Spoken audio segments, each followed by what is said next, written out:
बिस्मिल्लाहिर्रहमानिर्रहीम। Dear students, अस्सलाम वालेकुम। डियर स्टूडेंट्स, हम सेरिब्रल कॉर्टेक्स को डिस्कस कर रहे हैं।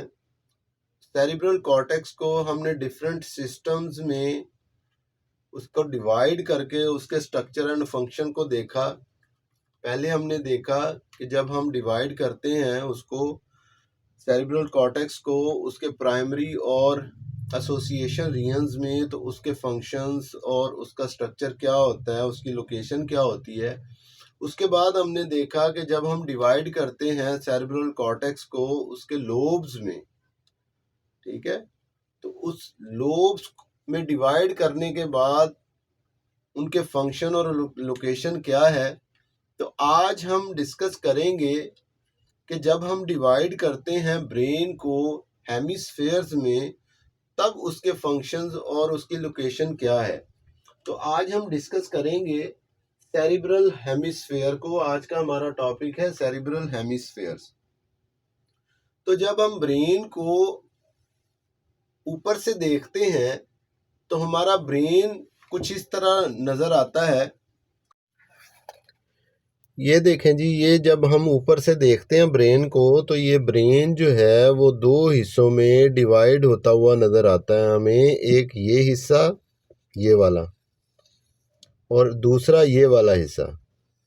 तो ये जो हिस्सा है, ये दोनों पार्ट जो हैं, दे आर कॉल्ड हेमिस्फेयर्स।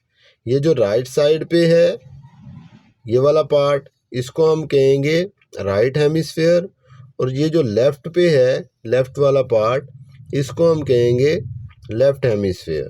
तो ये दोनों पार्ट जो हैं वो आपस में एक दूसरे से जुड़े होते हैं, कुछ फाइबर से, कुछ न्यूरॉन से, जो काफ़ी थिक होता है।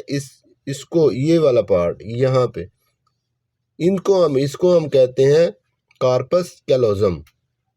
कार्पस कैलोजम, ये कार्पस कैलोजम जो है, ये दोनों हेमिस्फेयर को आपस में जोड़ के रखता है, और इन दोनों में कम्युनिकेशन के लिए जो है, दैट इज़ वेरी इम्पोर्टेंट, ताकि ये दोनों हेमिस्फेयर जो हैं, राइट और लेफ्ट हेमिस्फेयर, आपस में कम्युनिकेट करें हर इंफॉर्मेशन को। तो इसके बाद हम देखते हैं कि व्हाट इज सेरिब्रल हेमिस्फेयर। तो cerebral hemisphere, the two sections of the cortex on the left and right side of the brain. तो जैसा कि हमने देखा कि जब हम ब्रेन को ऊपर से देखते हैं तो हमें दो हिस्सों में ब्रेन डिवाइड होता हुआ नजर आता है। ठीक है, ऐसे लगता है कि जैसे एक कट लगा हुआ है और दो बराबर हिस्सों में ब्रेन जो है वो डाइसेक्ट हुआ है, वो कटा हुआ है दो हिस्सों में। तो वो हिस्सा, उन दोनों हिस्सों को, दोनों सेक्शंस को, दोनों पार्ट्स को हम कहते हैं हेमिस्फेयर्स। वो हिस्सा जो राइट साइड पे होता है उसको हम कहते हैं राइट हेमिस्फेयर, और जो हिस्सा लेफ्ट साइड पे होता है उसको हम कहते हैं लेफ्ट हेमिस्फेयर। तो हेमिस्फेयर्स क्या है? दो पार्ट्स ऑफ द ब्रेन, दो सेक्शंस ऑफ द ब्रेन है जो लेफ्ट और राइट साइड पे मौजूद है। वो दोनों पार्ट, यानी कि लेफ्ट हेमिस्फेयर और राइट हेमिस्फेयर, दोनों एक दूसरे से बंडल ऑफ फाइबर से अटैच्ड हैं, जुड़े हुए हैं। उस बंडल ऑफ फाइबर्स को हम क्या कहते हैं? उसको कहते हैं कॉर्पस कैलोजम। Corpus callosum. तो कॉर्पस कैलोजम क्या है? Thick band of neurons. ये एक न्यूरॉन का थिक बैंड है that connect the right and left hemisphere. क्या है कॉर्पस कैलोजम? क्या है? ये थिक बैंड है न्यूरॉन्स का जो लेफ्ट एंड राइट हेमिस्फेयर्स को आपस में जोड़ता है। तो ये क्यों जोड़ता है? कॉर्पस कैलोजम क्यों जोड़ता है? ताकि दोनों हेमिस्फेयर्स में कोऑर्डिनेशन रहे और कम्युनिकेशन रहे। दोनों हेमिस्फेयर्स आपस में कम्युनिकेट करते रहे, इसलिए ये कॉर्पस कैलोजम इन दोनों को आपस में जोड़े रखता है। तो हेमिस्फेयर्स, इसका फंक्शन देख लेते हैं, इसके फंक्शन। तो हेमिस्फेयर्स आर कॉन्ट्रालेटरली ऑर्गेनाइज्ड, ठीक है, इस वर्ड को आप देखें, कॉन्ट्रालेटरली, इसको हम डिस्कस करते हैं कि hemispheres are contralaterally organised, which means each hemisphere is responsible for the opposite side of the body। तो कॉन्ट्रालेटरली ऑर्गेनाइज का मतलब क्या है कि हमारा हर हेमिस्फेयर जो है, दो हेमिस्फेयर है राइट और लेफ्ट, तो दोनों हेमिस्फेयर जो हैं अपने opposite parts of the body को कंट्रोल करते हैं, ठीक है। दोनों जो है हेमिस्फेयर, यानी कि राइट हेमिस्फेयर जो है वो left parts of the body को कंट्रोल कर रहा है, और लेफ्ट हेमिस्फेयर जो है वो कौन से बॉडी पार्ट्स को कंट्रोल कर रहा है, वो राइट बॉडी पार्ट्स को कंट्रोल कर रहा है। यानी कि अगर हमारा राइट हैंड मूव कर रहा है तो इसका मतलब है कि इसकी मूवमेंट का कंट्रोल जो है वो हमारे लेफ्ट हेमिस्फेयर में है।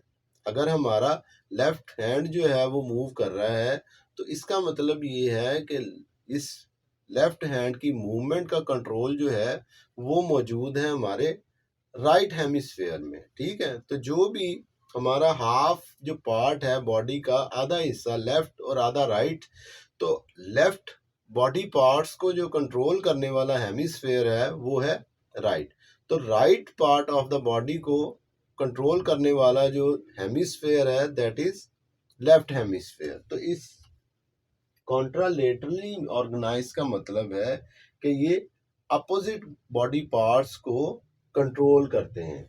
तो इसके बाद हम देख लेते हैं कि दोनों हेमिस्फेयर यानी कि लेफ्ट हेमिस्फेयर और राइट हेमिस्फेयर में कुछ फीचर्स जो हैं, कुछ फंक्शंस जो हैं वो they are specialised for their functions, यानी कि कुछ फंक्शंस जो हैं वो लेफ्ट हेमिस्फेयर में डोमिनेंट हैं और कुछ फंक्शंस जो हैं वो राइट हेमिस्फेयर में डोमिनेंट है। तो वो फंक्शंस कौन कौन से हैं वो हम डिस्कस कर लेते हैं। कि जैसे लेफ्ट हेमिस्फेयर में ये देखें कि ये controls right hand, right hand यानी कि एक एग्जांपल दी है कि कंट्रोल्स राइट हैंड, इसका मतलब कि पूरी की पूरी जो राइट साइड है उसमें हैंड्स, नीज, ठीक है, सारा का सारा बाजू, पूरी बॉडी जो है, पाँव भी आ जाता है, टांग भी आ जाती है, सारे के सारी बॉडी जो लेफ्ट साइड पे है that is controlled by the left hemisphere, ठीक है, राइट साइड पे जो है।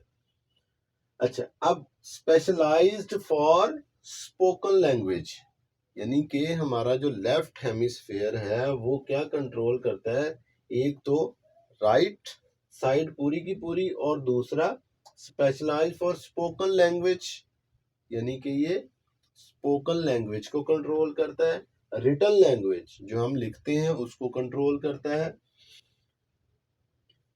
मैथमेटिकल कैलकुलेशन, और ये मैथमेटिकल कैलकुलेशंस को भी कंट्रोल करता है। फिर लोकल थॉट प्रोसेसेस, ठीक है, थॉट प्रोसेसेस जो होते हैं वो उनको कंट्रोल करता है, उसमें रीजनिंग आ जाता है, लर्निंग आ जाता है, एनालिसिस ऑफ डिटेल्स, ठीक है, जितनी भी मतलब रीजनिंग में डिटेल्स होती हैं या थॉट प्रोसेस होते हैं, प्लानिंग होती है, डिसीजन मेकिंग होती है, वो सारी की सारी इसमें लेफ्ट हेमिस्फेयर में कंट्रोल होती है। उसके अलावा रीडिंग, ठीक है, इसलिए ये इसको जो है वो डोमिनेंट समझा जाता है लेफ्ट हेमिस्फेयर को, क्योंकि इसमें ज़्यादा से ज़्यादा जो है वो हायर मेंटल प्रोसेसेस वकूफ़ पज़ीर होते हैं। इसके अलावा राइट हेमिस्फेयर में, हमारा जो राइट हेमिस्फेयर है राइट साइड वाला, तो वो क्या क्या कंट्रोल करता है, कंट्रोल्स लेफ्ट हैंड्स, यानी कि लेफ्ट साइड की जितनी भी बॉडी है उसको कंट्रोल करता है right hemisphere. That is specialised for non verbal communication, ठीक है, नॉन वर्बल कम्युनिकेशन को कंट्रोल करता है ये right hemisphere. Visual spatial perception, ठीक है, ये विजुअल स्पेशल परसेप्शन को भी कंट्रोल करता है, यानी कि देखने से रिलेटेड जो है, यानी कि जो भी मटेरियलिस्टिक वर्ल्ड है उसको परसीव करने में ये राइट हेमिस्फेयर एक अहम रोल अदा करता है। उसके अलावा म्यूजिक एंड आर्टिस्टिक प्रोसेसिंग, तो जितनी भी म्यूजिकल या आर्टिस्टिक प्रोसेसिंग होती है वो हमारे राइट हेमिस्फेयर में होती है। इसके अलावा इमोशनल थॉट एंड रिकॉग्निशन, तो इमोशनल थॉट्स को भी ये कंट्रोल करता है, उसको भी रिकॉग्नाइज करता है। प्रोसेसेस द होल, ठीक है, तो ये चीज़ों को एज ए होल परसीव करने में बड़ा अहम रोल अदा करता है। इसके अलावा पैटर्न रिकॉग्निशन, तो डिफरेंट पैटर्न्स जो होते हैं उनको रिकॉग्नाइज करने में राइट हेमिस्फेयर जो है हमारा, right hemisphere that is much involved. उसके अलावा फेशियल रिकॉग्निशन, ठीक है, फेसिस को, डिफरेंट फेसिस को रिकॉग्नाइज करने में राइट हेमिस्फेयर का बड़ा अहम रोल है। तो ये कुछ करेक्टरिस्टिक्स थी, उसकी फीचर थी लेफ्ट और राइट हेमिस्फेयर की। तो इस लिहाज से हमें थोड़ा सा कंसेप्ट और क्लियर हो जाएगा ब्रेन के रिलेटेड जो है, ब्रेन से रिलेटेड। तो that was all about the hemispheres. तो इसके बाद इंशाल्लाह ताला नेक्स्ट टॉपिक के साथ हाजिर होंगे। तब तक के लिए इजाज़त दीजिए। अस्सलाम वालेकुम।